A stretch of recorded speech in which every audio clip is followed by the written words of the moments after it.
Hello everyone, welcome to my YouTube channel. आज मैं आप सभी के सामने 2021 पीजीटी ज्योग्राफी का पेपर लेके आया हूँ।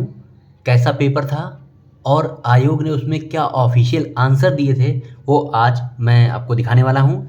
एक तरफ से हम लोग देखते हैं। सबसे पहले देखिए, प्रश्न संख्या 1 है, सिलेरू ऊर्जा संयंत्र संबंधित है। किससे संबंधित है? आंसर है सी, जल विद्युत शक्ति से। सिलेरू ऊर्जा संयंत्र जो संबंधित है वो जल विद्युत से संबंधित है। ये आंध्र प्रदेश में है।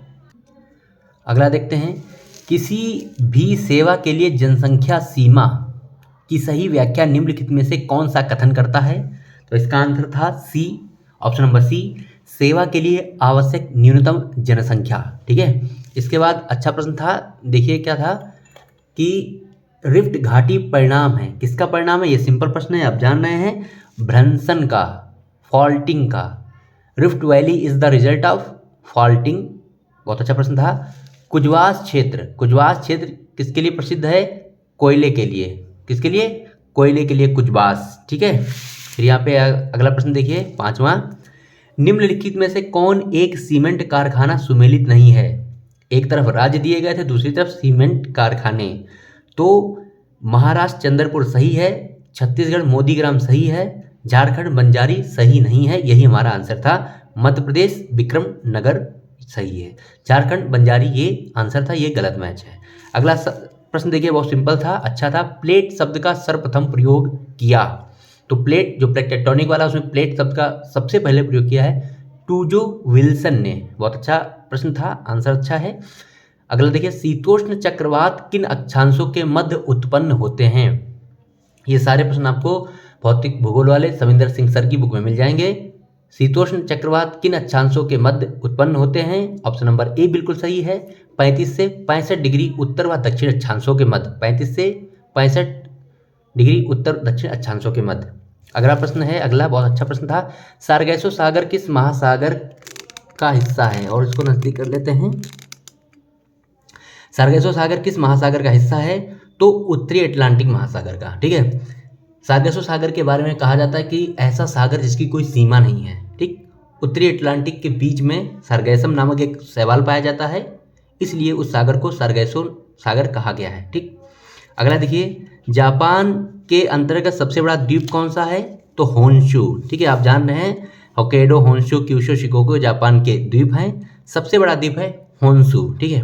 10वां प्रश्न, ओजोन परत अवस्थित है। तो सिंपल प्रश्न था एकदम, ओजोन परत अवस्थित है समताप मंडल में। ओजोन परत क्या करती है? अल्ट्रावायलेट रेज को, पराबैंगनी किरणों को अवशोषित कर लेती है। ठीक है। अगला प्रश्न देखते हैं हम लोग। ये देखिए, इस तरीके का प्रश्न थोड़ा अच्छा था, बढ़िया प्रश्न था। 11वां देखिए, निम्नलिखित में से कौन सा एक कथन सत्य है? कौन सा एक सत्य है? बेंगुला प्रशांत महासागर की एक ठंडी धारा है। बेंगुला प्रशांत महासागर की एक ठंडी धारा है, ये गलत है, क्योंकि बेंगुला ठंडी धारा तो है लेकिन अटलांटिक महासागर की। ये गलत था। बी, कर्क एवं मकर रेखाओं के मध्य अधिकतम महासागरीय लवणता पाई जाती है। बिल्कुल सही। कर्क और मकर रेखाओं के बीच, मैंने पिछले अपने प्रैक्टिस सेट में भी कहा था, कर्क और मकर रेखाओं के बीच का जो एरिया है उसमें लवणता सबसे अधिक है। सी वाला भी गलत है। सूर्य चंद्रमा और पृथ्वी एक सीध में होते हैं तो लघु ज्वार आता नहीं।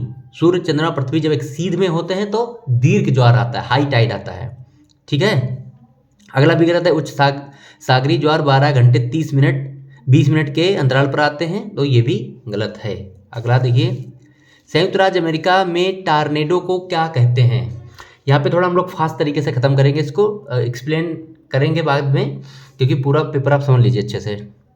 संयुक्त राज्य अमेरिका में टार्नेडो को क्या कहते हैं? ट्विस्टर। बहुत अच्छा है, मैंने एक बार आपको टिप्स में बताया भी था, जो भी भूआकृतियां हैं उनको अलग अलग देशों में क्या क्या कहते हैं वो पूरा रट्टा मार लीजिए, लिख लीजिए, नोट्स बना लीजिए। टार्नेडो संयुक्त राज्य अमेरिका में ट्विस्टर कहलाता है।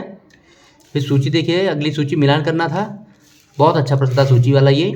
एक तरफ भूगोलवेत्ता है, दूसरी तरफ भूगोल का संप्रदाय, मतलब वो किस स्कूल से संबंधित हैं, ज्योग्राफी स्कूल से किससे संबंधित हैं, या आप सिंपल भाषा में तो कोई किस देश से संबंधित हैं।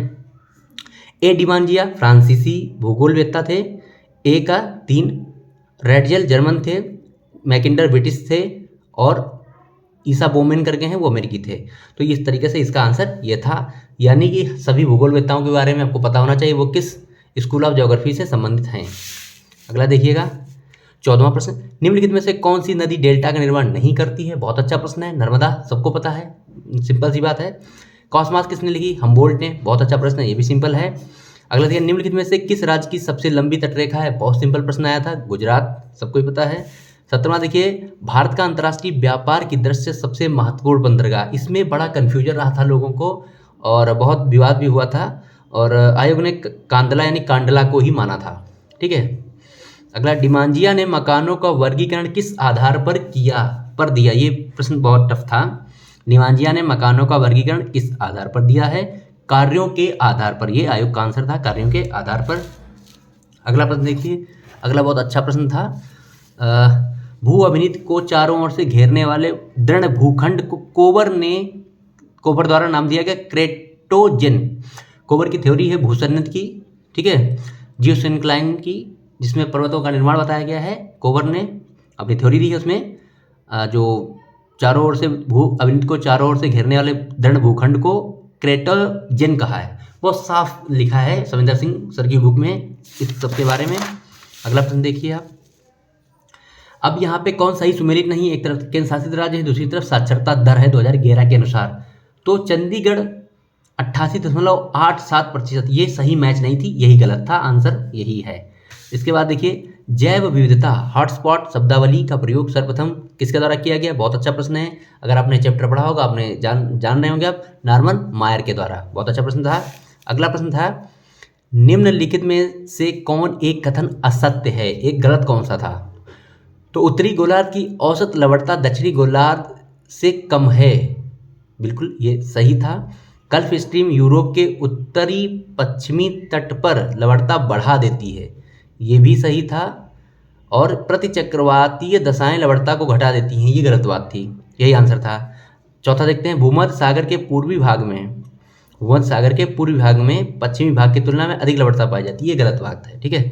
तो सी ये सही है, चौथा सी गलत था, ठीक है। इसलिए हमारा आंसर हुआ सी, उसने असत्य पूछा था, ठीक है। कोकोज कीलिंग बेसिन कहाँ है? हिंद महासागर में। कोकोज कीलिंग हिंद महासागर में है, इसको भी आप डीप में अच्छे से पढ़ लीजिए। जो आप एटलस है, एटलस में जब आप ओशियंस देखते हैं, ओशियन मॉर्फोलॉजी देखते हैं, तो वहाँ पे कोई मिलेगा। इसके बाद देखते हैं, वातावरण नियतवाद की विचारधारा का जन्म किस देश में हुआ? आप जान, इन्वायरमेंटल डिटर्मिनिज्म का जन्म जर्मनी में हुआ। जर्मनी के बहुत सारे जो भूगोलवेत्ता हैं उन्होंने इसका समर्थन किया। रेड जेल की शिष्या ने भी किया। हरित क्रांति शब्दावली का प्रयोग सर्वप्रथम किसने किया? डॉक्टर विलियम गॉड ने किया था। इस जो शब्द यानी ग्रीन रेवोल्यूशन जो शब्द था, ये फर्स्ट यूज किया था डॉक्टर विलियम गॉड ने, जबकि ग्रीन रेवोल्यूशन के फादर हैं डॉक्टर नॉर्मन बोरलॉग। भारत में ग्रीन रेवोल्यूशन यानी हरित क्रांति के पिता हैं डॉक्टर एम एस स्वामीनाथन, इनका निधन भी हो गया है। अगला देखिए, वितलीय मैदान में पाए जाते हैं, कहाँ पर पाए जाते हैं? वितलीय जो मैदान है ये गहरे सागरी मैदानों में पाया जाता है। ऑप्शन नंबर डी बिल्कुल सही था इसमें। भारत के लौह इस्पात संयंत्रों के उत्तर से दक्षिण निम्नलिखित क्रमों में से कौन सही क्रम है? अब जो भारत के जो लौह इस्पात संयंत्र उनको आपको उसने कहा उत्तर से दक्षिण लगाइए। ये बहुत अच्छा प्रश्न था लेकिन थोड़ा सा टफ था, इसलिए आप मैप पे थोड़ा ज़्यादा काम कर लें। इसमें आंसर सही था बोकारो, फिर बर्नपुर, फिर जमशेदपुर, राउरकेला, ठीक है। इस तरीके से इसका आंसर था। ये देखिए अगला देखिए, बहुत अच्छा ये सोशल ज्योग्राफी का क्वेश्चन था 28वां। बुशमैन हॉटेनटॉट प्रजाति संबंधित है किससे? निग्रॉइड प्रजाति से। एस डी मौर्य सर की बुक में ये है, एकदम साफ अच्छे से आप इसको लिख लें, समझ लें। मत्स्य उत्पादन का प्रमुख क्षेत्र, ये भी बहुत अच्छा प्रश्न था। मत्स्य उत्पादन का प्रमुख क्षेत्र है उत्तरी अमेरिका का उत्तरी पूर्वी तट। बहुत अच्छा था। अगला प्रश्न, झूम क्या है? आप जान ही रहे हैं, खेती की पद्धति है, शिफ्टिंग कल्टीवेशन, ठीक है, झूम कहते हैं। पर्यावरण संरक्षण अधिनियम भारत में किस वर्ष आया? 1986। बहुत अच्छा प्रश्न था, देख लीजिए आयोग ने सही आंसर दिया था। विश्व में ऊर्जा संकट का समाधान क्या है? वैकल्पिक ऊर्जा। अभी एनर्जी क्राइसिस आएगा तो उसके लिए क्या चल रहा है? अल्टरनेटिव एनर्जी, वैकल्पिक ऊर्जा चल रहा है, सोलर एनर्जी चल रहा है, जियोथर्मल एनर्जी चल रहा है, विंड एनर्जी चल रहा है। इस पे ही पूरी दुनिया फोकस कर रही है, इंडिया में भी हो रहा है फोकस। फिर ये देखिए थोड़ा टफ प्रश्न था, निम्नलिखित में से कौन एक कथन असत्य है? भारत के महानगरों एवं सन नगरों की जनसंख्या में तीव्र गति से वृद्धि हो रही है। बिल्कुल सही। भारत में जो मेट्रोपॉलिटन सिटीज़ हैं और कन्वर्जेशन है उनमें जनसंख्या बहुत तेजी से बढ़ रही है, अच्छी बात है, सही बात है, तो क्लियर ही था। 4 महानगरों मुंबई, कोलकाता, चेन्नई में देश के 85% से अधिक संपन्न लोग रहते हैं, ये भी बात सही थी। सन नगरों में निर्धनता, बेरोजगारी, असुरक्षा तथा अपराध की दर उच्च है, ये भी बात सही है। जो भी हमारे कन्वर्जेशन हैं उनमें निर्धनता है, बेरोजगारी, असुरक्षा, अपराध की दर उच्च है। थोड़ा इसमें इसलिए डाउट हुआ था कि निर्धनता नहीं ज़्यादा हो सकती, इसलिए ये मेरा प्रश्न थोड़ा सा गलत हो गया था। डी आंसर सही था। कौन सा असत्य है? तो महानगर एवं सनगरों में नगरीय सुविधाओं तथा आधारभूत सुविधाओं की अपर्याप्तता है, फलतः जीवन आनंददायक है, ये आपने आंसर लिया था। ठीक है, थोड़ा कन्फ्यूजिंग ये प्रश्न था। वर्षा स्तरी एक उदाहरण है निम्न मेघ का। ठीक है, निम्न मेघ का बहुत अच्छा प्रश्न था ये। कास्ट मैदान उदाहरण है यूगोस्लाविया का मैदान। जो कास्ट प्लेन्स हैं यूगोस्लाविया में हैं, ये बहुत ज़्यादा हैं वहाँ पे। ठीक है, चूने से जो आकृतियाँ बनती हैं कास्ट मैदान उसको कहते हैं। फिर ये देखिए प्रश्न अच्छा था। निम्नलिखित कथनों की जांच कीजिए तथा नीचे दिए गए कूट का सही प्रयोग करके सही उत्तर का चयन कीजिए। ठीक है, तो इसमें 1, 2, 4 सही था।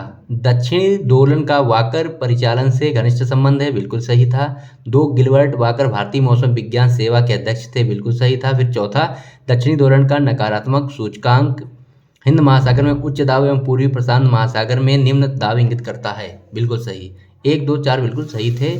अगला प्रश्न, क्षेत्रीय विभेदन की संकल्पना को भी कहा जाता है, क्या कहा जाता है? जीव भू विस्तार। ये बहुत बार क्वेश्चन आता है, इसको आप अच्छे से समझ लीजिए। एरियल डिफरेंशिएशन, जीव भू विस्तार भी कहते हैं, कोरोलॉजी। ठीक है, निम्न में से कौन सी अवधि सबसे लंबी है? ये बहुत अच्छा प्रश्न था, मैंने एक बार बताया था कि जो हमारी स्केल है, जियोग्राफिकल टाइम स्केल है, उससे आप समझ सकते हैं। अच्छे से उसको चिपका लीजिए आप कहीं पे प्रिंट करके, पढ़ते रहिए। कौन सी सबसे लंबी अवधि है? तो इयोन्स सबसे लंबी अवधि है। इसके बाद आ जाइए, कहाँ स्थानांतरित कृषि को मिल्पा कहा जाता है? बहुत अच्छा प्रश्न है, मैंने एक बार अपने नोट्स में भी आपको डिस्कस किया था। मिल्पा कहाँ कहा जाता है? मध्य अमेरिका में। मध्य अमेरिका में मैक्सिको साइड में मिल्पा कहा जाता है शिफ्टिंग कल्टीवेशन को। कार्ल गुरली विख्यात है स्वर्ण उत्पादन के लिए, ये भी मैंने प्रश्न डाला था। कार्ल गुरली कूलगार्डी ऑस्ट्रेलिया में है, स्वर्ण उत्पादन के लिए प्रसिद्ध हैं। अगला देखिए, संकल्पना है उनके प्रतिपादक, उनको मिलान करना था। यूनिफॉर्मिटिज्म यानी एकरूपतावाद का सिद्धांत जो था जेम्स हटन का था। और बेस लेवल पावेल का है। प्रवणिता सरिता गिलबर्ट का है। पेन प्लेन क्रिकमे का था। तो 1, 2, 4, 3 सही था। ठीक है, अगला देख लीजिए आप। भारत में अंधेरा युग की अवधि क्या है? जो डार्क एज था ज्योग्राफी में, वो इंडिया में उसका क्या टाइम था? 3वीं सदी से 12वीं सदी। ठीक है, 3वीं सदी से 12वीं सदी इसका ये आंसर था। आगे देख लीजिएगा, बहुत अच्छा प्रश्न था। 43 बहुत अच्छा प्रश्न था। द पीपल ऑफ इंडिया के लेखक कौन है? Sir Herbert Risley. Sir Herbert Risley ने भारतीय प्रजातियों का वर्गीकरण किया है, उन्होंने द पीपल ऑफ इंडिया पुस्तक लिखी है। बहुत अच्छा था ये प्रश्न। फिर देखिए 44वां, निम्नलिखित में से कौन सा राज्य भारत में कॉफी का शीर्ष उत्पादक है? सिंपल है, कर्नाटक, आपको सबको पता है। टिहरी बांध संगम पर स्थित है भागीरथी भिलांगना के। गंगोत्री से भागीरथी निकलती है, उसमें भिलांगना मिलती है, जहाँ पर वहाँ भागीरथी है।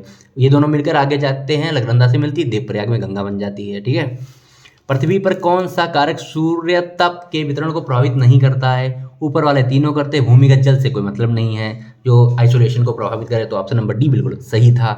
मध्य प्रदेश में चंबल नदी घाटी एक उदाहरण है उत्खात भूमि बैडलैंड का। ठीक है, उत्खात भूमि बैडलैंड बहुत ज़्यादा कटाव करती है ये। ठीक है, किस नगर को भारत का मैनचेस्टर कहते हैं? इससे सिंपल कोई प्रश्न नहीं हो सकता है, अहमदाबाद सिंपल था। आगे देख लीजिएगा, निम्नलिखित में से भारत की किन जिलों में सबसे बड़ी अभ्रक मेखला पाई जाती है? हजारीबाग, गया, मुंगेर, ये अभ्रक मेखला है, इसको याद कर लीजिए। अच्छा प्रश्न था। आप आरसी तिवारी सर की बुक पढ़ेंगे, उसमें अभ्रक, कोयला सबके बारे में पढ़ेंगे तो आपको समझ में आ जाएगा। हजारीबाग, गया, मुंगेर में अभ्रक बहुत पाए जाते हैं, अभ्रक की मेखला है। ये देखिए बहुत अच्छा प्रश्न था, थोड़ा सा ट्रिकी था लेकिन आपको समझना पड़ेगा। अभिकथन क्या है? तिब्बत पठार के ऊपर क्षोभ मंडल के मध्य भाग का 500 मिली बार स्तर पर तापीय प्रतिचक्रवाती दशाएं ग्रीष्मकालीन मानसून के समय उत्पन्न होती हैं। सही बात है। तिब्बत पठार उच्च तलीय ऊष्मा स्रोत के रूप में कार्य करता है। तो इसमें 1, 2 दोनों सही थे और सही व्याख्या कर रहा था। ठीक है, अगला प्रश्न दिखाते हैं आपको क्या था। मिस्र में गर्म व शुष्क हवाओं को क्या कहते हैं? बहुत अच्छा प्रश्न था, खामसिन। मिस्र में कहते हैं खामसिन, ठीक है। किन वनों को पृथ्वी का फेफड़ा कहा जाता है? उष्णकटिबंधीय वर्षा वन जो भूमध्य रेखा के किनारे हैं, उष्णकटिबंधीय वर्षा वन वाले क्षेत्र को पृथ्वी का फेफड़ा कहते हैं। इसमें से किसे भूगोल का जनक कहा जाता है? इरेटास्थनीज, आप जान ही रहे हैं। इरेटास्थनीज ने ज्योग्राफी शब्द दिया था तो उनको भूगोल का जनक भी कहा जाता है। हिकैटियस को भी कहा जाता है, तो इरेटास्थनीज यहाँ पे लिया गया, ऑप्शन में हिकैटियस है नहीं, ठीक है। सर हर्बर्ट रिजले द्वारा भारतीय प्रजातियों को कितने वर्गों में वर्गीकृत किया गया? बहुत अच्छा प्रश्न। इससे अभी हर्बर्ट रिजले सर की बुक पूछी गई थी, फिर यहाँ पर ये पूछा गया कितने भागों में उन्होंने बांटा है भारतीय प्रजातियों को? 7 भागों में। अच्छे से लिख लीजिए, समझ लीजिए, नोट्स बना लीजिए। हेरोडोटस निवासी था यूनान का, बहुत अच्छा है, ये तो फादर ऑफ हिस्ट्री है हेरोडोटस, यूनान। आधुनिक समुद्र विज्ञान के प्रणेता, बहुत अच्छा प्रश्न, जॉन मरे, सीधा आपको मिलेगा सविंदर सिंह सर की बुक में, अच्छा प्रश्न था। फिर देखिए एक बात जरूर ध्यान रखिएगा, 2021 बैच से थोड़ा सा टफ पेपर 24 बैच में आएगा, तो अपनी तैयारी फुल करके चलिए। 57वां, गंगा के मैदान एवं दक्कन का पठार के मध्य निम्नलिखित में से कौन पर्वत आपस में बांटने का काम करते हैं? विंध्य पर्वत, अच्छा प्रश्न है। 58वां, अक्षांश को तापीय भूमध्य रेखा कहा जाता है? 20 डिग्री उत्तरी अक्षांश को, 20 डिग्री उत्तरी अक्षांश को तापीय भूमध्य रेखा कहा जाता है, ठीक है, अच्छा प्रश्न था। 59, विश्व का प्रमुख व्यापारिक समुद्री जलमार्ग नहीं है? इस प्रश्न में भी बहुत डाउट रहा लोगों को, सभी लोग परेशान रहे कि क्या आंसर किस तरीके से दे रहे हैं ये।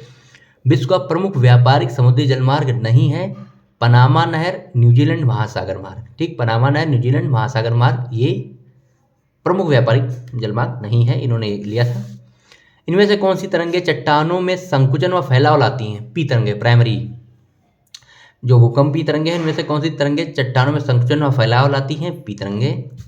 विली विली क्या है? सिंपल, ऑस्ट्रेलिया में जो उष्णकटिबंधीय चक्रवात उसे विली विली कहते हैं, बहुत अच्छा प्रश्न है, आपको पता होगा। यह कथन किसका है कि मानव ने अपने सामंजस्य में प्रकृति के द्वारा निर्धारित की गई सीमाओं को एक पद और आगे बढ़ा दिया है? टेलर का, ग्रिफिथ टेलर का था ये, अच्छे से देख लीजिए, इस कथन को आप लिख सकते हैं, याद कर सकते हैं। भूगोल एक क्षेत्र वर्णी विज्ञान है, ज्योग्राफी इज ए कोरोलॉजिकल साइंस, हैटनर ने कहा था। समुद्र में डूबे महाद्वीप के भाग को कहते हैं महाद्वीपमग्न तट, ठीक है, अच्छा प्रश्न था, ये तो सिंपल है, आपको पता है। यार्डंग एक स्थलाकृति है, वायुड़ भूदृश्य का है, एओलियन लैंडस्केप यानी वायु वाले को एओलियन भी कहते हैं, इतना आप याद कर लीजिएगा, पवन के कार्य, विंड के कार्य जो भी हैं। मेट्रोलॉजी का पुस्तक किसने लिखी? अरस्तु ने, ये बहुत बार प्रश्न आ चुका है, इसको भी याद कर लीजिए, आपको पता ही होगा, नेट में तो बहुत बार आया है, मेट्रोलॉजी का अरस्तु की है। चीन की 90% मिट्टी है लोयस एवं जलोढ़, एलुवियल एंड लोयस, ठीक है, लोयस के मैदान चीन में बहुत बड़े बड़े हैं, इसको समझ लीजिएगा। निम्नलिखित में से कौन सही मेल नहीं खाता? कौन सा एक मिलान गलत है? एक तरफ लेखक है, दूसरी तरफ पुस्तक है। AC दास की the geography of Rigvedic India नहीं है, यही गलत में था, यही आंसर था। ऊपर वाली तीनों आप याद कर लीजिएगा, लिख लीजिएगा, समझ लीजिएगा। नीली क्रांति का संबंध ब्लू रेवोल्यूशन मछली है, मछली उत्पादन से, पालन से है, ठीक है। अमेरिकी समाजशास्त्री लेविस मम्फोर्ड ने नगरों के विकास की कितनी अवस्थाएं बताई? थोड़ा सा टफ प्रश्न था ये, 6 अवस्थाएं बताई हैं, लेकिन ये नेट में आ चुका है, 6 अवस्थाएं बताइए। भूगोल में अपवादवाद के जनक कौन हैं? ये भी बहुत अच्छा प्रश्न है, नेट में आ चुका, ई कांट, ठीक, कांट हैं अपवादवाद के जनक, कांट हैं। विश्व में निम्न में से किस देश में सर्वाधिक यौन अनुपात पाया जाता है? सेक्स रेशियो हायर कहाँ पे, हाईएस्ट कहाँ पे है? सोवियत रूस में। निम्नलिखित में से कौन शाकाहारी घटक है? सिंपल है एकदम, हिरन है शाकाहारी। गल्फ स्ट्रीम है एक महासागरीय धारा जो कि नॉर्थ अटलांटिक की है, ठीक है, गर्म है। WC लेविस द्वारा प्रस्तुत घूर्णन फिसलन परिकल्पना हिमगौहर निर्माण से संबंधित है, सर्क, ठीक है, अंग्रेजी में कहते हैं सर्क, निर्माण से संबंधित है। थोड़ा सा टफ था, हल्का सा प्रश्न ये। एक प्लेट का दूसरी प्लेट के नीचे खिसकने की प्रक्रिया को अवनयन, सबडक्शन कहते हैं, सिंपल था। पेट्रोलॉजी किसका विज्ञान है? सैलों का, रॉक्स का, पेट्रोलॉजी में अध्ययन करते हैं। सेवा राय की वाड़ियाँ तमिलनाडु में है, बहुत अच्छा, सेवा राय हैं, पलानी हिल्स हैं, ठीक है, और भी कई हैं। डेल्टा केम परिणाम है हिमनद निक्षेपण का, ग्लेशियर डिपोजिशन का, डेल्टा केम जो है ग्लेशियर डिपोजिशन का रिजल्ट है। फिर देखिए कौन सत्य है, थोड़ा सा अच्छा प्रश्न, डीप का प्रश्न था। निम्नलिखित में से कौन एक कथन सत्य है? तो इसमें से विशिष्ट आर्थिक मंडल एक भौगोलिक प्रदेश है तथा इसकी आर्थिक विधियां नियम हैं। ये इसका आंसर था। आगे चलते हैं। भौगोलिक चक्र समय की वह अवधि है जिसके अंतर्गत एक उत्थित भूखंड अपरदन के प्रक्रिया द्वारा एक आकृति विहीन समतल मैदान में परिवर्तित हो जाता है। एकदम सिंपल है, डेविस का है। ठीक है, डेविस का सिद्धांत था, उसी में ये बात कही गई। एकदम पूरी सीधी ये लाइनें लिखी हुई हैं सविंदर सिंह सर की बुक में। Theory of the earth with proof and illustration का लेखक कौन है? जेम्स हट्टन है, जिन्होंने यूनिफॉर्मिटिज्म का सिद्धांत दिया है। बहुत अच्छी बुक थी, इसको आप याद कर लीजिए, समझ लीजिए।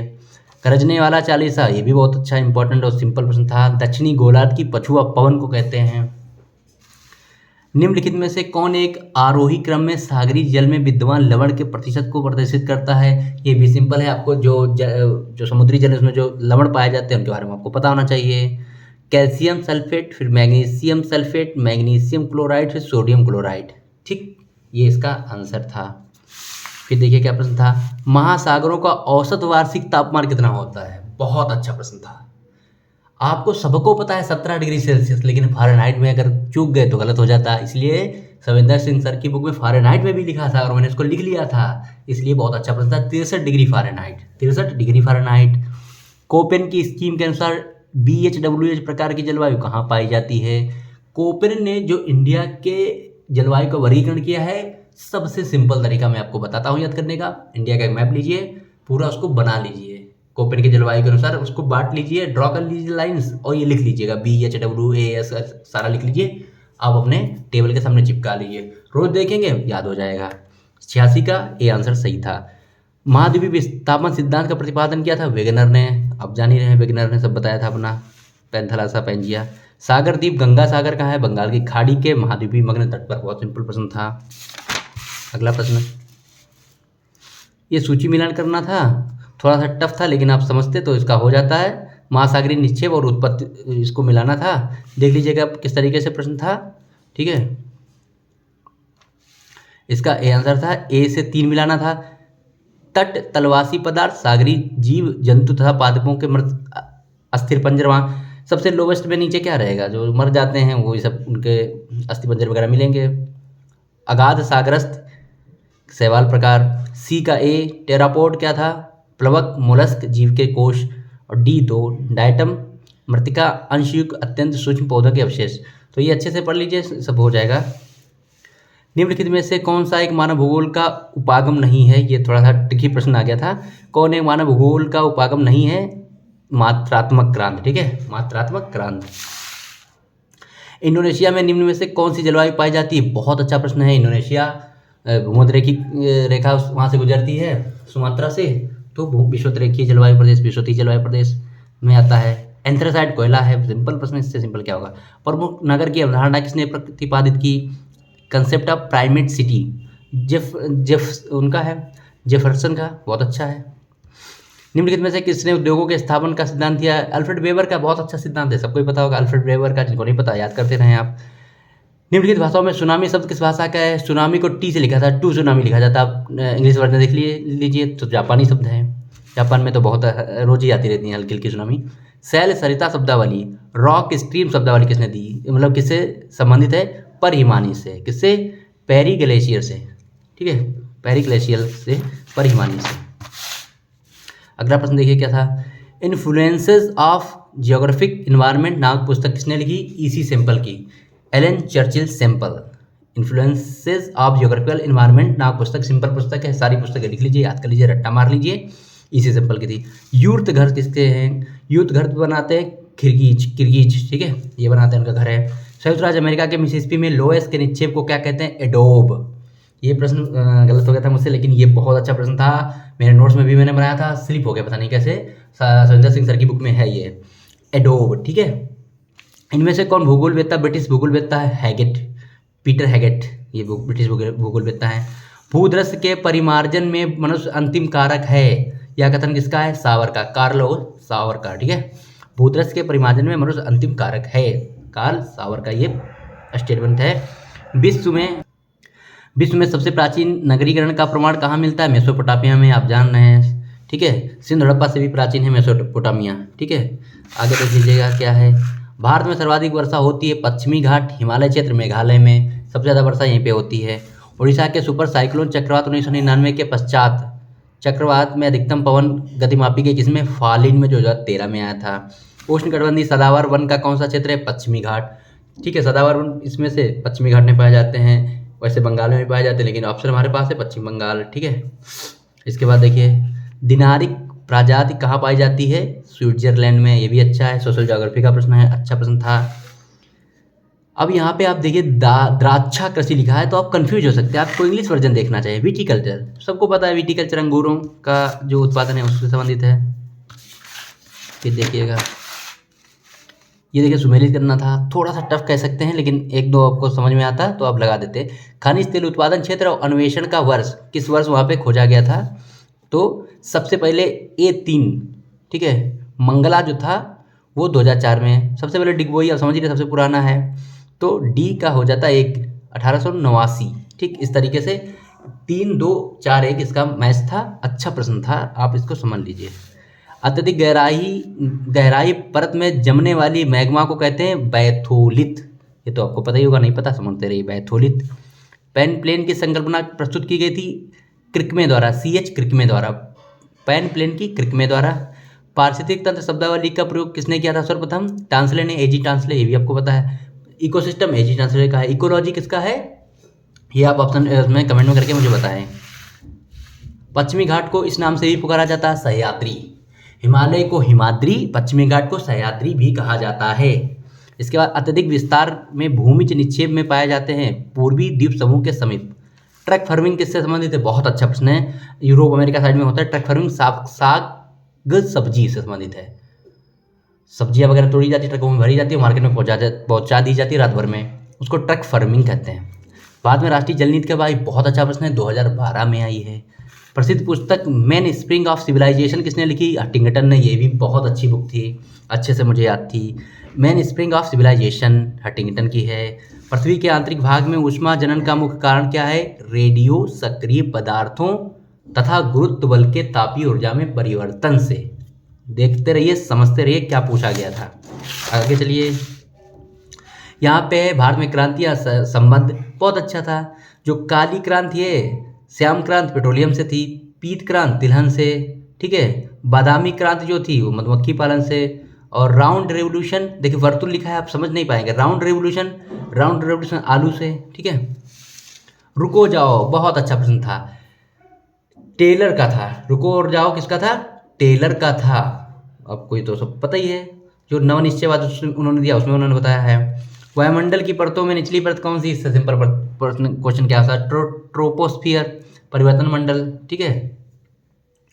इसके बाद संयुक्त राष्ट्र विकास कार्यक्रम प्रतिवेदन 2015 के अनुसार 188 देशों में मानव विकास सूचकांक में भारत किस कोटि पर है, ठीक, 131 उसमें दिया गया, यानी आप सिंपल समझ लीजिए यूनाइटेड नेशन प्रोग्राम द्वारा ह्यूमन डेवलपमेंट इंडेक्स में इंडिया अभी 134 पे है, ठीक है। SDI में इंडिया अभी 134 पे है। बिग इंच पेट्रोलियम पाइप किस देश में है, ये बहुत अच्छा प्रश्न था, थोड़ा सा मुझसे स्लिप हो गया था, ये NCERT में कक्षा 12 की बुक में आर्थिक भूगोल में दिया गया है, ध्यान नहीं था मुझे इसलिए स्लिप हो गया था। बिग इंच पेट्रोलियम पाइप किस देश में है, तो USA में, ठीक है। उत्तरी अमेरिका में प्रथम वास्तविक भूआकृतिक विज्ञानवेत्ता किसे कहा जाता है, GK गिलबर्ट को। उत्तरी अमेरिका के प्रथम वास्तविक भूआकृतिक विज्ञानवेत्ता थे GK गिलबर्ट। ऊष्मा का हस्तांतरण को कहा जाता है संचरण, कंडक्शन, सिंपल प्रश्न था, अच्छा। इसका 25वां अंतिम प्रश्न, समपोषणी विकास की अवधारणा किस वर्ष में प्रकाश में आई थी, 1992 में। सस्टेनेबल डेवलपमेंट जो था उसका कंसेप्ट कब आया था, 1992 में, ठीक है। तो ये 2021 का प्रश्न पेपर था, अच्छे से आप देख लीजिए, समझ लीजिए और अच्छे से तैयारी करते रहिए। धन्यवाद।